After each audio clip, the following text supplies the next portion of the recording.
Good evening, I'm Bjarke Smith-Meyer and you're watching Politico Live. If you're just tuning in now, unfortunately you've come to the final session of our FS Summit, but we've got a cracker for you. Here at Politico we like to do things in style and go out with a bang, and what better way to do that than to have Paolo Gentiloni with us here this evening. Now, if you didn't know the man, then I don't know why you're watching, but he hardly needs an introduction, but if you need one, he is the EU Commissioner on the Economy. Now, just before we start, I would like to highlight to the audience that this is your chance to ask a question to the Commissioner. It will be through me, but you can do it by submitting questions on the swap card in the box called Live Discussion. You can tweet about this event with the hashtag PoliticoFS. Paolo is joining us just one day after the Commission published a communication that included broad fiscal guidelines for EU governments so that we can try and navigate our way out of this economic disaster that we've been experiencing for the past year. The light is at the end of the tunnel, as people like to keep saying, but this is supposed to help guide that debate. Finance ministers will debate these broad guidelines in the coming weeks, and the Commission will come forward with a more detailed guidance in late May. With that, buonasera Paolo, è un piacere di averti qui. Buonasera, piacere mio. Sì, bene. We'll go on in Italian, of course. Oh, of course, yeah. But for the audience, we'll do it in English. Jumping straight into the fiscal guidance, the other piece of news that came out then yesterday officially was that the EU's deficit rules would then be pushed on or kept on ice until 2023 at least. But you did mention in your opening remarks as well that even once we've reintroduced the rules, there will be flexibilities that will be used within the so-called Stability and Growth Pact so that countries that are struggling don't sort of like suddenly face a cliff edge or something like that. We are coming out of this with a lot of problems, though. I'm just wondering, given all the flexibility, I mean, are there no real concerns that you have for the economy going forward? Well, I would say that the main characteristic of the situation we are in is still uncertainty. Of course, you were referring to the famous light at the head of the famous tunnel. We don't know exactly how long the tunnel will be. You could remember that the cover of a very, very famous news magazine with the vaccine at the end of the tunnel was probably November. And this is a rather a long time ago. And we are still in a uncertain situation. That to give you a couple of references, we have the sentiment indicators that are in the positive. If we look to the European sentiment indicators from DG ECFIN, the last issuance was very, very positive. If we look to PMI market indexes, especially for manufacturing, they're very positive. But at the same time, if we look to the real situation, for example, through the Google Mobility Index or through the Oxford Stringency Index, we see that we are still in a situation with very strict measures of lockdown, and we will have, as the last quarter of last year, also the first quarter of this year, with a slightly negative growth, 0 point something. So some optimism on the future, especially on the second half of this year, but still a challenging situation. What we tried to do yesterday with this communication is to give some predictability and clarity to governments that are beginning to work in their budget for 2022. And this clarity is about the fact that we will not have, we will keep this general escape clause for next year, and that in general, we will keep a supportive fiscal stance. I like very much a sentence that was in a few slides distributed by the ECB to ECOFIN ministers, and the sentence was, at this stage, withdrawal of supportive measure too soon is more dangerous than withdrawal too late. I think this is the situation we are in. Of course, we have to then, as far as the recovery goes on, find ways to gradually phase out some measures, also to avoid cliff edges, of course. So we are supporting jobs, supporting companies, avoiding bankruptcies, and this at a certain point should be gradually phased out. But we are still in the era of supportive fiscal stance, and the communication yesterday wanted to make clear this to governments. Very much sticking within that. I mean, the benefit of having a press conference at the Bundesbank in Frankfurt at the same time as the Commission presenting its guidance or its communication was that the Bundesbank president, Jens Weidmann, was asked what did he think about the idea of reintroducing the Stability and Growth Pact in full in 2023? And he said that we shouldn't necessarily come in too early. We shouldn't decide anything right now. I mean, do you find that we could even come to a point later in the summer or later at the end of the year where you say, okay, 2023 is too early, we should keep pushing this, keep it on ice?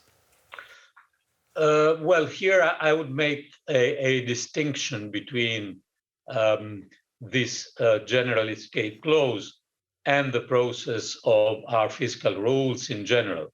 As far as the general escape clause is concerned, the forecast, the estimates that we are now capable to have are clearly saying that we will be out of this severe economic downturn by the end of 2022. Of course, if this will not be the case, we can change this, but this is with the forecast that we have now. We will, as you know, update them with our spring forecast beginning of May. But in this basis, I think it is clear that we could keep this general escape clause only in 22. But then this doesn't mean that this is all what we have to do with our fiscal rules, because as you know, we began and then put on hold our process of review of our fiscal rules and of the rules connected to the Stability and Growth Pact. And we will restart this public consultation and discussion in the second part of this year. So it is quite possible that when the general escape clause will be untriggered, so to say, we will have a process of changes in our fiscal rules going on. This is an interesting point. I mean, could you then, I mean, are you saying, am I understanding you correctly, in that we could reintroduce the rules once we have a more reformed, if we manage to reform the rules? I mean, is that an idea? No, I don't think that we should say we will reintroduce them when the reform will be completed. Okay. I think that we could have probably a transition period where the proposal to change our rules is on the table and under discussion, and at the same time the general escape clause is finished, and we will find ways to bridge this situation.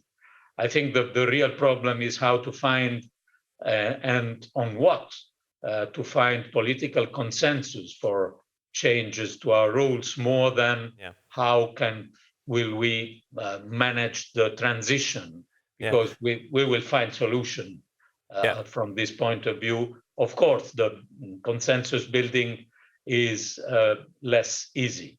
Definitely. And we'll get to that just in a second. But I think what you just said, I just want to get back to, because it's very interesting. When you talk about a transition, I mean, could you frame that to me better? So we reintroduce the rules, but there is a transition where it's sort of partially in effect. How does that work? Well, of course, if when the general escape clause will be untriggered, which on the basis of our estimates now will be at the end of 2022, we have an ongoing process of discussion of our fiscal rules.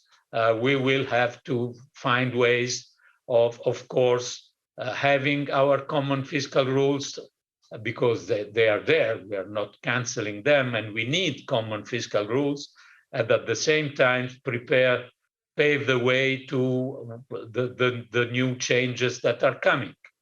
And this, I think, could be made in several ways, and we will find ways very easily from this point of view, because flexibility is always characterizing our management of our fiscal rules. What we have to keep in mind that flexibility is always possible, but we need also to introduce some changes to make these rules more coherent with the situation we have. This probably is not possible only through the traditional and consolidated flexibility. Excellent. That's really interesting. Before we jump into the reform just a little bit more, I do want to ask you, I mean, high debt is a concern. It's not just economists and policymakers or governments in the North that mention this. But it's increasingly becoming a concern when we're talking about long-term yields on the increase. I mean, what are your assurances? I mean, how could you bring economists to a state of calm about high debt in countries like your own, Italy or Greece or France or Portugal or Spain? Well, I think that the problem of high debt is there. We should not forget it. We should not distribute illusion that this can be cancelled in some magic way. At the same time, we have to consider this problem in its real entity. So the problem is that, of course, after this pandemic and the strong fiscal reaction of member states to the pandemic, our average debt is much higher. We have, as you know, in the euro area, 103 of debt to GDP on average, which is more than 15 points more than in 2019. So high level of debt, not so high as the average debt in the OECD, so in the general advanced economies it is higher than this in the OECD, but it is, of course, a high level of debt. Is this high level of debt, has it the same weight that it had a few years ago? Well, when our targets for the debt were decided, the interest rates on average were 4%. Now we have, as you know, interest rates around zero, negative in some countries, very low in other countries. So we have to consider the problem is there. It will not disappear. The weight and the burden of this problem is there, but it is not so hard as it has been in recent past. And then we need to address it without forgetting it and without prejudgment to the necessity of supporting our economies. Mm-hmm. What does this mean? That each European member state should have a supportive fiscal policy. Mm-hmm. Also, countries with a more limited fiscal space need a supportive policy. But of course, countries with higher debt should be cautious in taking decisions that makes a permanent burden in their budget for the next years, because this, of course, risk to contribute in a further contribute to the problem of high debt. Yeah. And then we have to discuss how to address to the problem within the discussion on our fiscal rules, of course. Yeah, getting to that then, I mean, you also mentioned yesterday, and it was said in the communication, that we would restart the consultation for reforming the Stability and Growth Pact in the sort of later half of the summer, when we're hopefully on when the economic recovery has really started gathering speed. It's also the time when the German elections are happening. I mean, isn't that maybe more the reasoning that we delay or we only restart the consultation at that point, because the topic is so politically hot now that it would only make sense to start it after the German elections? Well, of course, we live in Europe, and in the reality, we are not in another planet, and so I understand your point.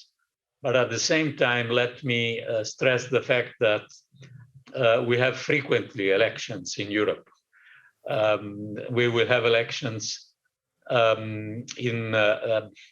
after the German elections. We will have elections in other European countries, medium countries, big countries.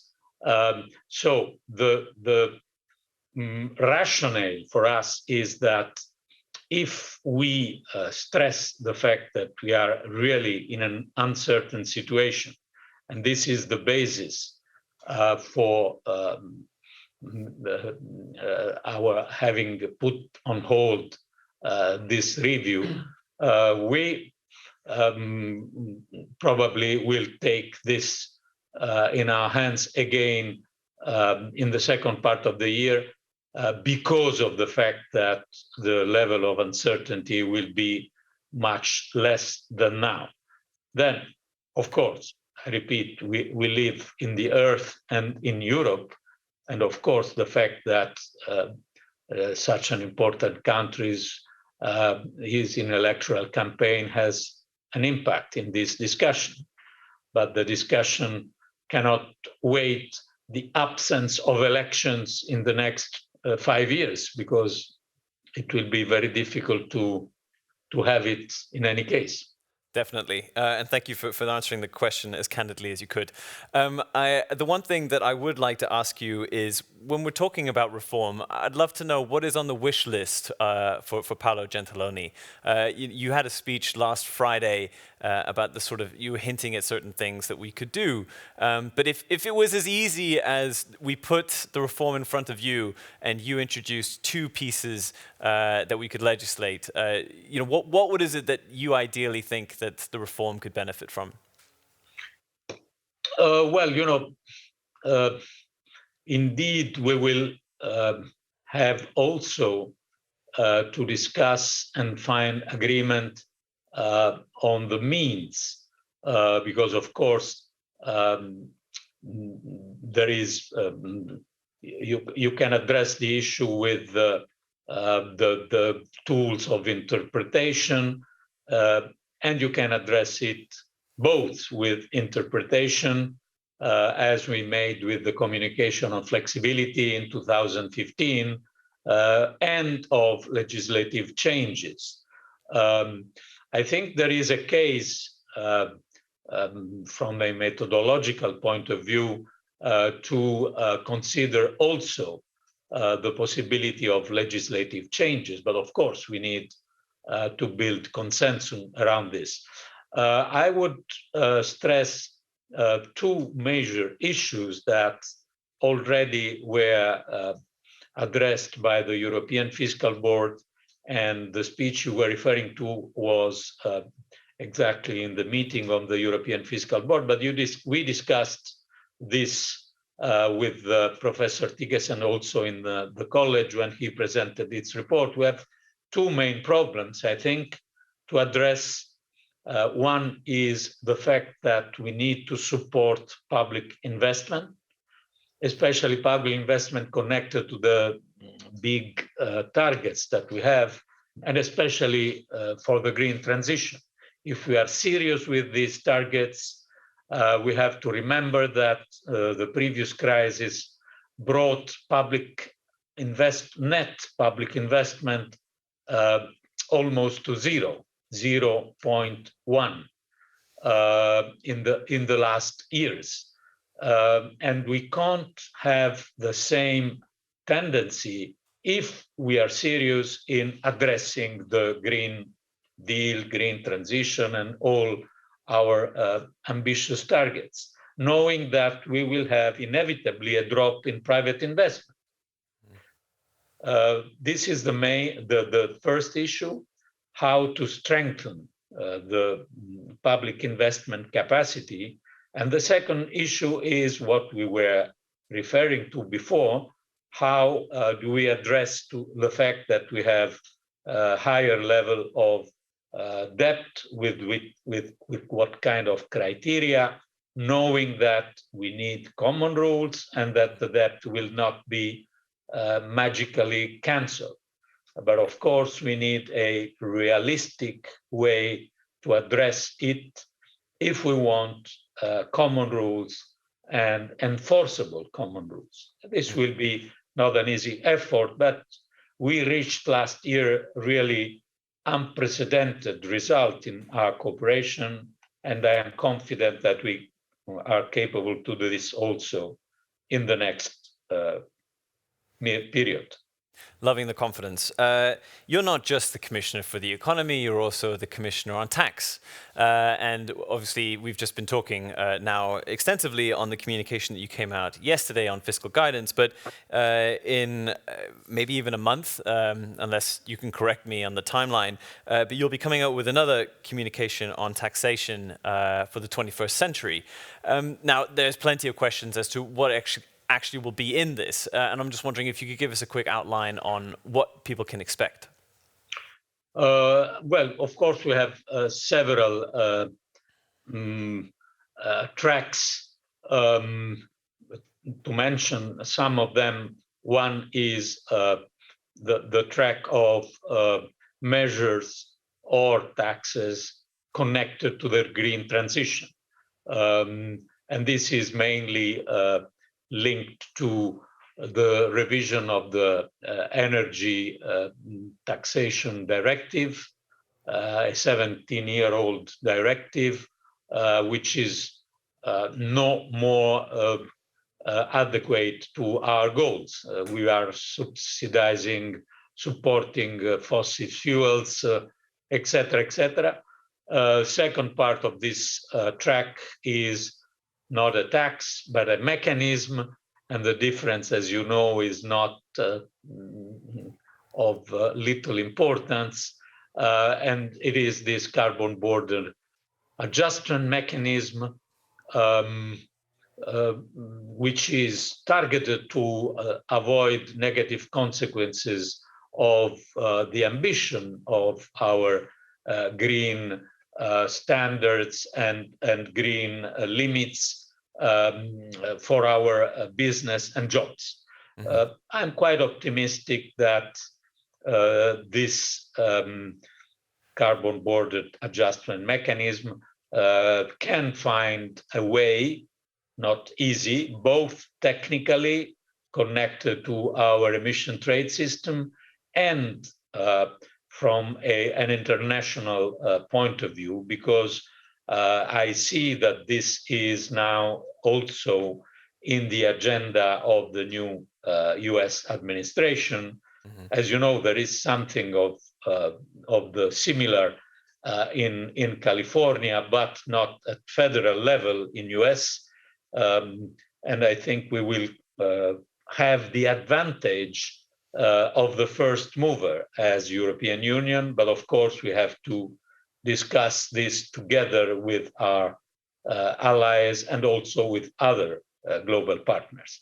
The second part is digital taxation, and connected to this other stream of global taxation, which is the so-called minimal taxation. These two streams are under discussion in the OECD G20 process. We call it in our way of we call it Pillar 1 and Pillar 2 of this negotiation.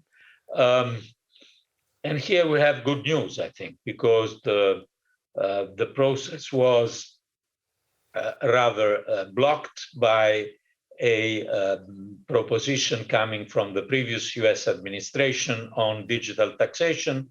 And last Friday, I was very happy to hear Janet Yellen in our G20 meeting saying that they are dropping out this proposal. So this doesn't mean that we reached the agreement, but it means that the new US administration is actively working to reach an agreement in June. Of course, the agreement will make it easier for us to transfer these two important global principles of digital taxation and minimal taxation within the EU legal framework. And then we have a third track, if you want, which is the strengthening of our fight against tax avoidance, tax fraud, VAT evasion, tax aggressive planning within the EU. Well, vast program, because it's a really important issues with some difficulties connected to the unanimity rule that we have in EU, but also with two strong drivers.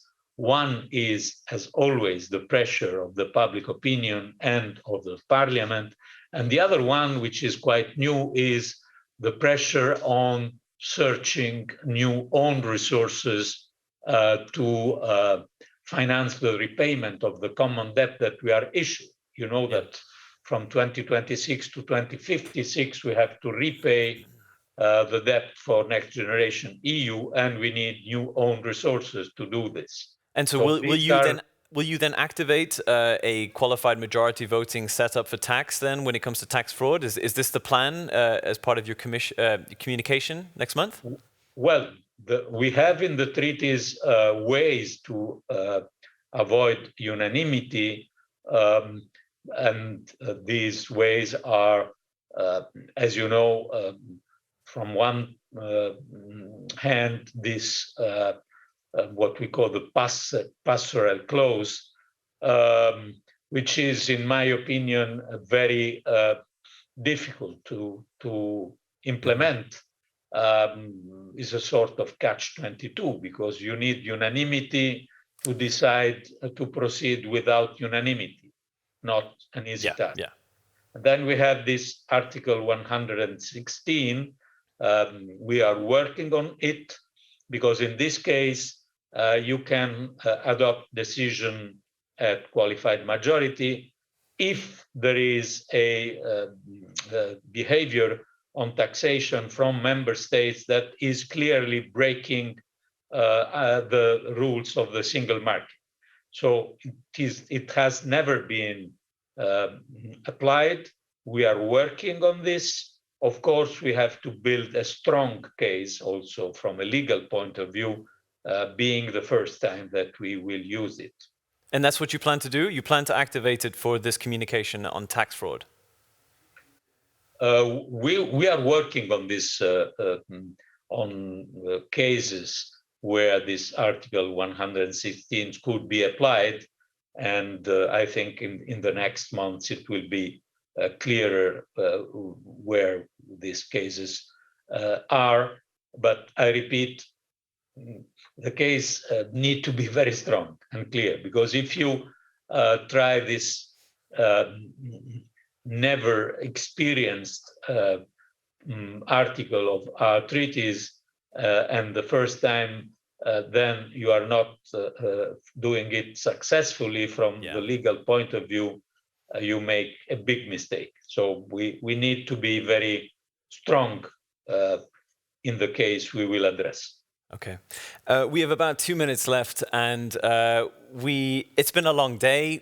I'm sure it's been a long day for you as well, lots of work. So I suggest that we finish off with a little bit of a lighter touch so that we can get to know the man, Gentiloni, not just the commissioner. So what I have is I've prepared about 8 quick-fire questions for you. So the idea is that you just quickly answer the first thing that comes to mind, and then we can get to know the man a little bit better. So are you ready, Paolo? Yeah. Okay, here we go. So, dog or cat? Sorry? Dog or cat? Sorry. I would say cat, but I don't have neither. Okay. Favorite film? In Italian, we call it Il Gladiatore, but maybe because I'm Roman. Okay, that's good. So, perfect question then. Rome or Brussels? Rome. Great. Eros Ramazzotti or Lorenzo Giovanotti? Well, Giovanotti. Okay. What is your favorite? I don't know if I have to justify what I'm saying, but no, you're fine. You're fine. Ombligo del mondo. Yeah, no. Anyway, favorite Italian gesture? What do you mean by gesture? Like this, Santa Pazienza, or... okay. Well, we have so many gestures. We use our hands continuously, as you know. I would say shaking hands now, because it's a very, very long time that we're not shaking hands. But it's not an Italian gesture. Fair enough. It's an international one. Who is your best friend in the Commission? My best friend in the Commission is the president. Of course. I hope she's watching. Exactly, yeah. If you were not a commissioner, what would your dream job be? Well, I'm quite a pensioner, being 66. But I would like very much to be a member of the parliament. I've been for 20 years. Okay. And the relaunch of tourism is very interesting for me also. But Great. by the way, for the moment, no parliament and no tourism. There you go. My very final question to you. Superman can fly. What would your superpower be? My superpower would be to continue in this incredible capacity to reach unprecedented agreement at European level. We had a fantastic, tragic year, and we could have a fantastic new year without tragedy. Okay. Grazie mille, commissario. Grazie. Thank you very much. E buonasera. Thank you, Bjarke. Thank you very much. Bye-bye. Unfortunately, we've come to the end of the summit, and I want to thank you all so much for tuning in and watching. I also hope that you enjoyed all the conversations that took place. Hopefully you took time out of your whole day to watch everything, and that you were also able to connect with other attendees, virtually speaking. It's been a whirlwind of different topics that we've been dealing with. green taxonomy, fintech, capital markets union, the economy, monetary policy, and then, of course, some great interviews with, as you just saw, Paolo Gentiloni, but also Commissioner May-Read McGuinness and the Finance Minister Bruno Le Maire out of Paris. Again, we would like to thank our presenting partners, Generali, London Stock Exchange Group, and MasterCard, and our supporting organization, ICI Global, for making this event possible. I'd also like to thank the journalists that moderated today. That's Pauline in Paris, Hannah and John here with me in Brussels, Mate in London, and Joanna in Frankfurt. I also want to give a huge amount of praise to our amazing events team and the production team that brought all this together. With that, I'm going to close. My name is Bjarke Smith-Meyer. You've been watching Politico Live. Have a great evening.